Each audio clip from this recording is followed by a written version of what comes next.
Nintendo has finally announced the OLED Switch, which is something we've been hearing about for months now. But it's not quite the Switch Pro. And honestly, I think that's fine. This new model has a 7-inch OLED screen instead of the 6.2-inch LCD from before. It has 64 gigabytes of onboard storage instead of 32 gigabytes. That's a lot more useful.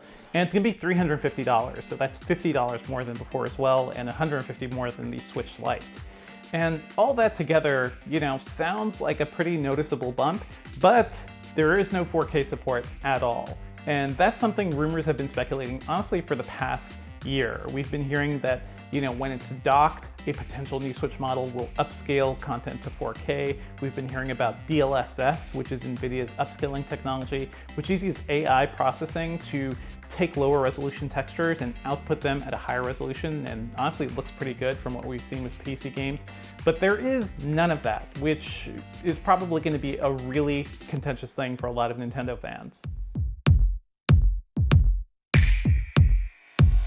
I'll get to more on why 4K probably didn't happen this time around, but let's talk about some of the other new elements of this new model. It'll be released on October 8th, which is the same day Metroid Dread is going to be released, so that's probably a nice bundle there for a lot of people. It has a full stand on the back, kind of a wider stand that looks very similar to Microsoft's Surface tablets. Honestly, this is probably the way it should have been from the beginning, because the original Switch's skinny little stand could barely keep that thing up, even on a completely flat surface where nothing was moving, let alone trying to take that on a plane or train or car or something.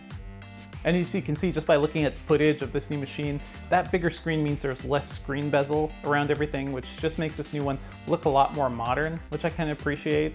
Nintendo says this new model also has enhanced audio. We have no idea what that means. It could mean bigger speakers, it could mean different speakers and a different DSP. I'm just hoping for bigger sound when you're outside. And another thing that's pretty notable is that this model is going to have a new dock that has a built-in Ethernet port. And that's going to be a big deal for people who play a lot of multiplayer games. I believe in the past you were able to just plug in USB stick with Ethernet, but this is just much more convenient. And the good thing about that dock is that it's also backwards compatible with older Switches, so you won't have to buy a whole new console if you really just want Ethernet. The OLED screen is also going to be a really nice addition, just because I think the screen was the weakest part of the original Switch. When I reviewed it, I had a lot of trouble playing games outdoors. It just wasn't bright enough. Sun glare would be a big issue. OLED fixes a bit of that. It's a more vibrant screen technology, so colors will pop a bit more, contrast will be better.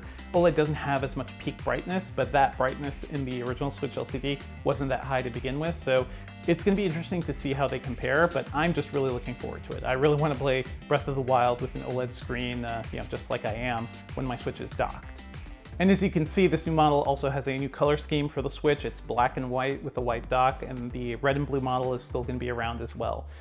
So yeah, there's a lot of new stuff here, but the lack of 4K is kind of a bummer, just because it's been a while since the original Switch was released, and it would be nice to have some sort of 4K upscaling.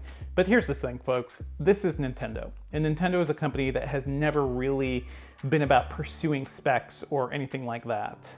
According to some of the rumors we've been hearing, Nintendo was considering using a newer Tegra system on a chip that would have some of NVIDIA's newer technology, especially DLSS. And that's just not happening here, and who knows why that didn't happen. A lot of tea leaf reading that goes on with reporting on upcoming devices. This happens with Apple products too. Sometimes two devices ends up becoming one by the time a company releases it, or sometimes we hear about features that'll be coming next year. I definitely would put money on Nintendo having a 4K Switch of some kind in the works, but it's just not the time this year, unfortunately.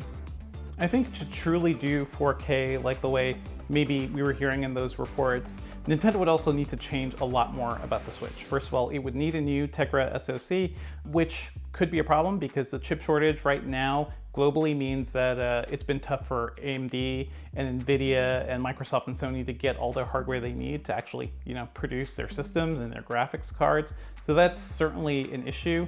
Nintendo's been building Switches for years now, and in 2019 they even gave the original Switch the slightly upgraded, more efficient Tegra chip, which gave it up to 9 hours of battery life. That's the same one in the Switch Lite.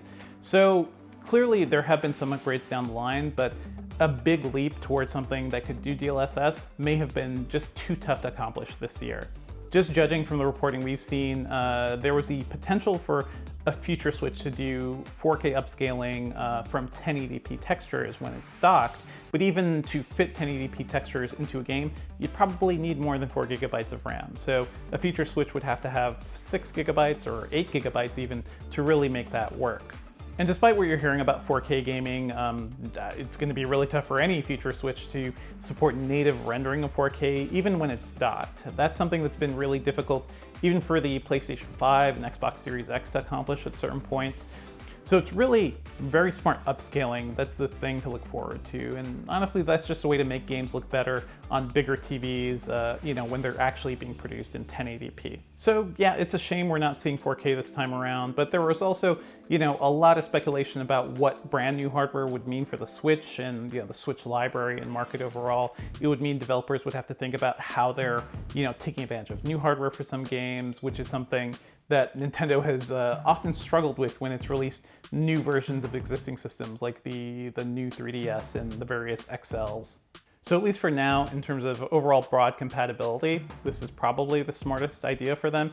And I think if you have the original Switch, that device is getting long in the tooth right now. If you didn't just jump on getting the refresh model with the better battery life, this is probably a good reason to jump over to something like this new Switch model. It is expensive though, and I do think that's going to be an issue for a lot of people. That is most of the way towards getting a PlayStation 5 or an Xbox Series X, and that's going to be tough for Nintendo to justify. But again, there is the $200 Switch Lite. There are options out there for consumers. It's just a shame we didn't get the full upgrade that we were expecting. Nintendo also gave us a small warning that this new Switch may have issues with the Labo kits, just because the sizing and the screen size, and everything is just a little different from what Labo was meant to work with.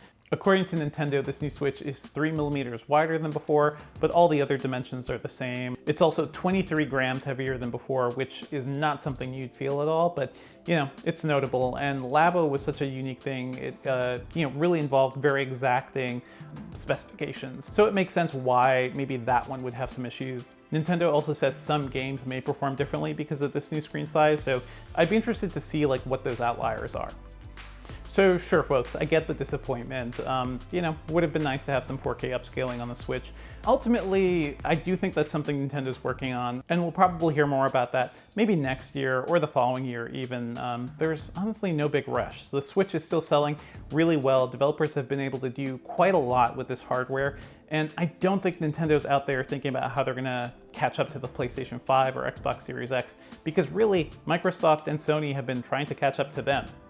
So really, Nintendo's just in a league of its own, and it could just do whatever it wants, for better or worse.